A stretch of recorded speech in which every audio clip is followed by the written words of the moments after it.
শিলিগুড়ি মহকুমায় ভারত-বাংলাদেশ সীমান্তে মুড়িখাওয়া এলাকা থেকে কাঁটাতার কেটে গরু পাচারের অভিযোগে একজনকে গ্রেফতার করা হয়েছে। শাশ্বতী চ্যাটার্জির পাঠানো তথ্য ভিডিওচিত্রে থাকছে বিস্তারিত। অভিযান নিউজ টিভির সাথে আছি আমি তৌফিক হাসান।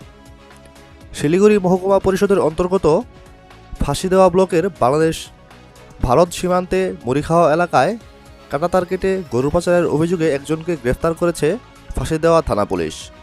গ্রেফতারকৃত ব্যক্তির নাম তহিরউদ্দিন। সে ফাঁসিদেওয়া ব্লকের চোটহাট অঞ্চলের মুড়িখাওয়া এলাকার বাসিন্দা। জানা গেছে, ভারত-বাংলাদেশ সীমান্তে মুড়িখাওয়া এলাকায় টহলদারি চালাচ্ছিল বিএসএফের জওয়ানরা। সে সময় কাঁটাতার কেটে গরু পাচারের চেষ্টা করছিল এই ব্যক্তি। তখন বিএসএফ এই ব্যক্তিকে আটক করে এবং জিজ্ঞাসাবাদ করতেই বেরিয়ে আসে আসল তথ্য। এরপর এই ব্যক্তিকে আটক করে ফাঁসিদেওয়া থানা পুলিশের হাতে তুলে দেওয়া হয়। সোমবার সেই ব্যক্তিকে শিলিগুড়ি মহকুমা আদালতে ফাঁসিদেওয়া থানার পুলিশের হাতে হস্তান্তর করা হয়।